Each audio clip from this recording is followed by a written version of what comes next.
สบายดีพ่อแม่พี่น้องเบิดหมู่สู้คนเนาะมันนี้สาวผู้ไทยที่พามาเบิ้งสาวผู้ไทยกำลังย่างไปนาเนี่ยนี่นะแล้วก็พามาเบิ้งเนาะเส้นทางเลาะเส้นทางไปนาของสาวผู้ไทยอันนี้เมนที่เห็นในเคียวอันนี้นะเมนอันนั้นเบิดแหละนี่นะเนาะเมนเขาเมื่อไหร่เขาหน้าเลาะเข็มทางหน้าของกระเจ้าทางไปนาของสาวผู้ไทยเด้อนี่เด้อทางไปนาตัวไกลบ้านแต่โบเมนนา เพราะว่าแต่บ่แม่นหนาชาวผู้ไทยอีนั้นหนึ่งแต่ว่าหนาตัวนี้เป็นหนาที่ชาวผู้ไทยไปตลอดเนาะไปอยู่ก็คือเหินของชาวผู้ไทยนั่นแหละนี่นะที่ชาวผู้ไทยมักไปหนาที่ชาวผู้ไทยมักไปมัน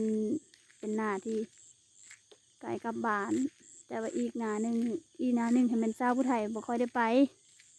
เนาะเอามาเบิ่งน้ำกัน ภาพสั้นภาพคอนกับข้อนั้นเด้อพี่น้องเด้อเบิ้งเป็นน้ำกันเด้อเพราะว่านี่ชาวผู้ไทยกำลังย่างไปเนาะย่างไปหนาแบบสวยสิฮอดหนาพุ่นทีนี้ยังมาตีสีฮอดผู้แหละขึ้นไปทางโน่นผู้แหละกายเส้นทางนั้นไปผู้แหละเนาะมาเบิ้งน้ำกันทางสองเส้นทางเบิ้งน้ำกันเลยนั่นแหละภาพเขาแต่แท้นี่เนี่ยบริน้ำโถมเด้อพี่น้องเด้อที่ผู้สาวผู้ไทยทายให้เบิ้งตัวนี้น้ำบริโถมเด้อน้ำบริโถมมาฮอดหนะแต่บรรดาสาวผู้ไทยสิเอาให้เบิ้งอีกบอนที่ว่าจุดน้ำโถมมานะสิได้กลิ่นน้ำมูอยู่บ่อหันนาของสาวผู้ไทยนะเบิ้งน้ำกันอีกเด้อพี่น้องเด้อจุดที่มันโถมก็คือเห็นบ่อต้นไม้ใหญ่ๆเนาะซองต้นนี่นะแม่มันโถมโกมเบิดเลยทางภาคนี้ก็โกมขึ้นไปเบิดเลยเด้อแถวต้นไม้ตัวนี้ก็โกมขึ้นมาเลยเนาะขึ้นมาฮอดพี่แหละฮอดตีนต้นไม้ลายพี่แหละเนาะมาแล้วเจ้าผู้ไทยสิท่ายให้เบิ้งอีกเด้อแล้วสิลงไปท่ายทางลุ่มนะให้เบิ้งอีกแต่วันนี้เจ้าผู้ไทยย่างไปหนาก็ยังทันฮอดหนาเท่นนะพี่น้องมาเบิ้งนำกันเด้อทำอิฐเจ้าผู้ไทยว่าสิบ่ท่ายให้เบิ้งแต่วันนี้เจ้าผู้ไทยท่ายให้เบิ้งเช่เด้อนี่เด้ออันนี้แม่นดงฮอที่มาอยู่อันคือกันกับบันเจ้าผู้ไทยแล้วเนาะก็อยู่กันอยู่คือกันกับนาเจ้าผู้ไทยนั่นแหละผ้าหนึ่งแบบเป็นนาคนเนาะอันนี้แบบเป็นดงฮอก็ดงนี่ก็ดงเป็นดงที่ว่าอนุรักษ์ไว้อยู่ในบ้านนี่แหละของบ้านเจ้าผู้ไทยแล้วเนาะเป็นดงเจ้าผู้ไทยก็เช่นไรกับมักมาหาหน่อใหม่กับมาหาอยู่ดงเนี่ยเนาะอันนี้มันไกลซิฮอดมันมา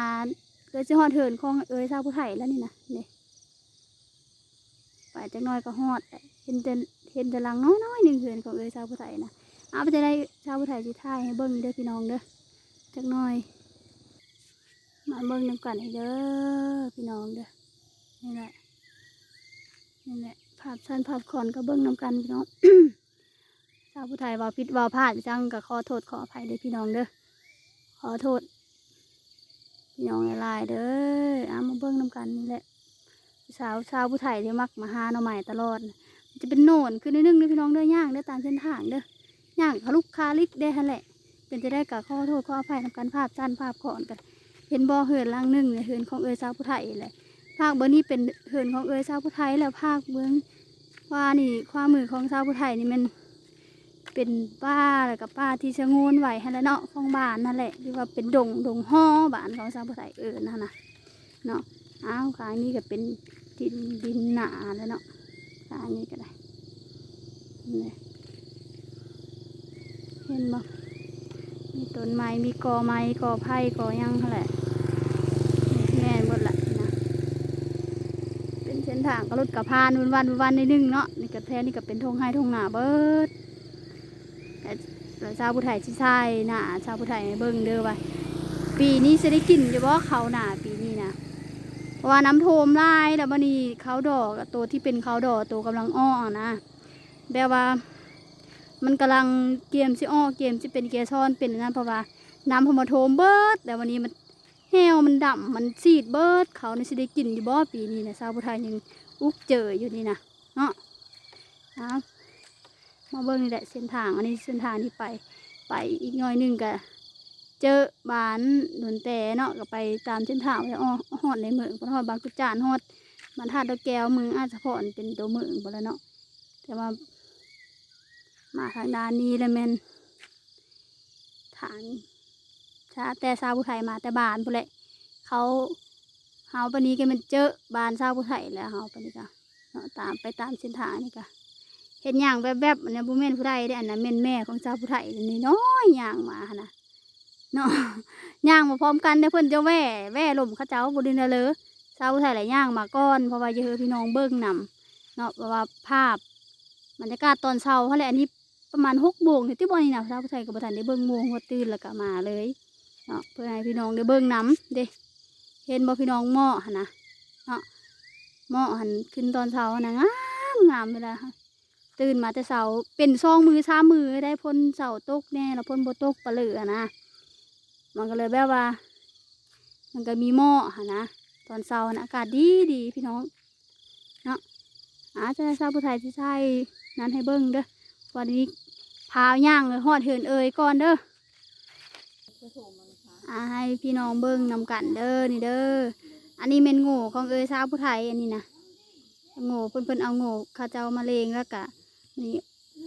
มันเกิดลูกเอามาแล้วก็แบบว่าแบ่งกันนะตัวนี้เป็นของข้าเจ้าอะไรแบบนี้อันนี้เป็นของชาวผู้ไทยนะแบบแบ่งกันนะแต่เพิ่นก็ยังไม่ได้ส่งข้าเจ้าเด้อนี่นะเอานี่มาเบิ่งนำกันเด้อเดี๋ยวชาวผู้ไทยจะได้ทรายให้เบิ่งทงหนาของชาวผู้ไทยเดี๋ยวว่าจะได้กินข้าวนำกันได้กินข้าวพ่พี่น้องมาเบิ่งนำกันเด้อมานี่ให้พี่น้องมาเบิ่งเลยบัดนี้เนาะอันนี้แม่นนั้นของชาวผู้ไทยนี่แม่นหน้าของชาวผู้ไทยนี่นะมันเป็นยังไงสิได้กินอยู่บ่พี่น้องนี่นะนี่แม่นแท้นี่แม่นโถมขึ้นมาเบิดได้นี่นะโถมขึ้นมาเบิดเลยนะแท้นี่ฮะนะมันลาดเบิดแท้นี่เป็นตีนมันยังว่าแท้นี่ฮะนะตีนของน้ำแกงค่ะน้ำโถมฮะนะเดี๋ยวอันนี้เป็นทางผู้ไทยไทยอันนั้นทางต่ำเด้อเดี๋ยวชาวผู้ไทยที่ไทยเบิ่งตรงกลางเนี่ยอันนี้เป็นแถวนี่ขนาดที่ชาวผู้ไทยถ่ายให้เบิ้งตัวนี้นะมันโทมบัดเลยได้พี่น้องเลยโทมบัดเลยนะ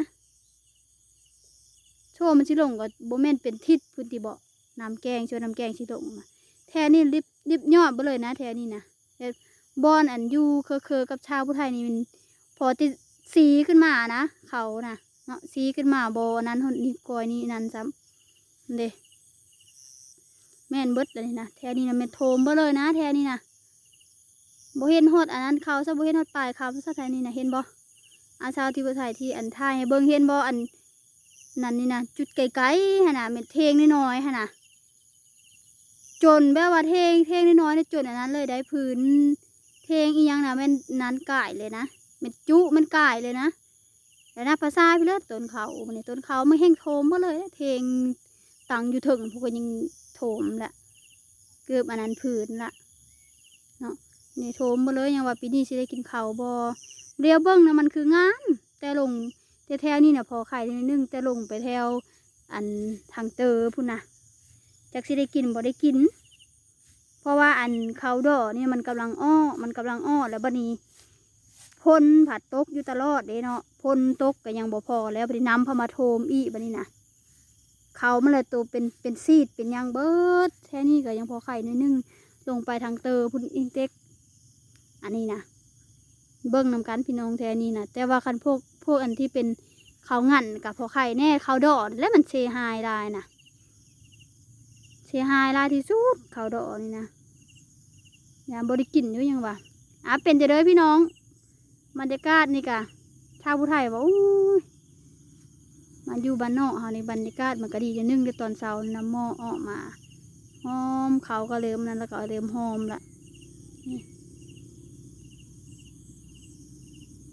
อยู่บ้านนอกเขากระโม่ในนึ่งชาวไทยกะนะตื่นเช้ามากกะมาให้มาหน้ากับเบิ้งเขาหน้ากันนั้นก็ไข่แน่ก็พอนั้นไปในนึ่งแต่ก็ยังห่วงเนาะว่าสิได้กินเขาพ่นสิตกอีบอปีนี้ยามันตกมาแล้วยามันเอาอีหอบซองน่ะตายเลยเขานะคันซ้ำนี่เห็นกับพอไข่แน่เถอะวะเนาะเห็นบ่งามอยู่ของเขานี่นี่คือสิพอไข่ในนึ่งเนาะ สูงเติบเลยพี่น้องเอ้ยเขานะมันสิเพลงฮอดอันนั้นผู้ใดเพลงสาวผู้ไทยเป็นได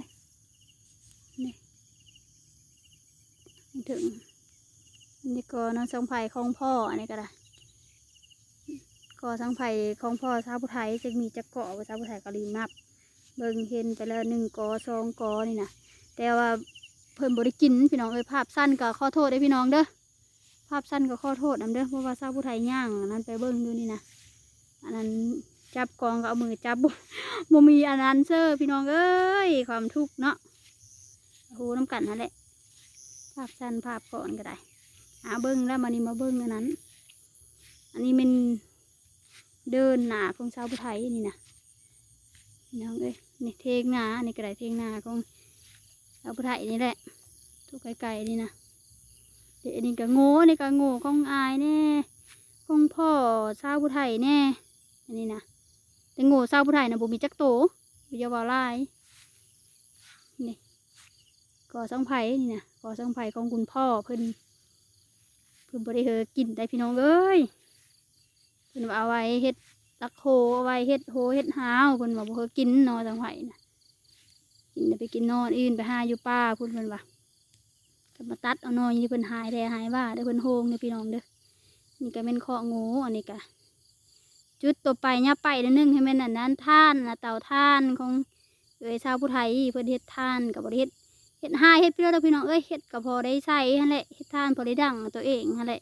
ว่าสิได้ห้ได้เงินได้คำกับบ่ได้ได้พี่น้องพอจะได้กินฮั่นแหละพี่น้องแตงอยู่ก็กินนั่นแหละบ่แม่นกินเนาะชาวผู้ไทยว่าผิดขอโทษ บ่ได้แตงอยู่ก็กินอยู่เหินเจ้าของฮั่นแหละบ่ได้คาได้หายพี่เด้อดอกท่านกะจุดท่านกะพี่น้องชาวพุทธไทยก็ให้เบิ้งซ้ำนี้นะพี่น้องเด้อภาพบรรยากาศอันนั้นก็เม่นเทียงหน้าของพระเจ้าเนี่ยนะนี่หายหอมๆนะภาพสั้นภาพคอนก็ขอโทษขออภัยดิพี่น้องเด้อชาวพุทธไทยที่ได้ไปแล้ววันนี้นะที่ได้อันนั้นจบคลิปแต่ซ้ำนี้เด้อพี่น้องเด้อผิดพลาดประการได้ก็ขอโทษขออภัยพี่น้องอย่างได้ก็ผู้ใดมักผู้ใดฮักก็อย่าลืมกดไลค์กดแชร์ให้ชาวพุทธไทยนี่เด้อกดติดตามให้ชาวพุทธไทยแน่กดกระดิ่งพร้อมเพื่อว่าชาวผู้ไทยเอาคลิปยังลงคันทับพี่น้องกดกระดิ่งกับพี่น้องที่ได้หูได้เนาะมันจะสัญญาณเตือนอยู่หันเด้ชาวผู้ไทยไปก่อนนะพี่น้องเด้อบ๊ายบายเด้อชาวผู้ไทยที่อันนั้นคลิปนะชาวผู้ไทยจังเซียนเอาลงให้เบิ้งเมื่อได้พี่น้องเด้อสิเป็นคลิปยังกันเป็นคลิปไปเลยคลิปยังแต่ชาวผู้ไทยที่อันนั้นเฮอเมื่อได้พี่น้องเด้อไปก่อน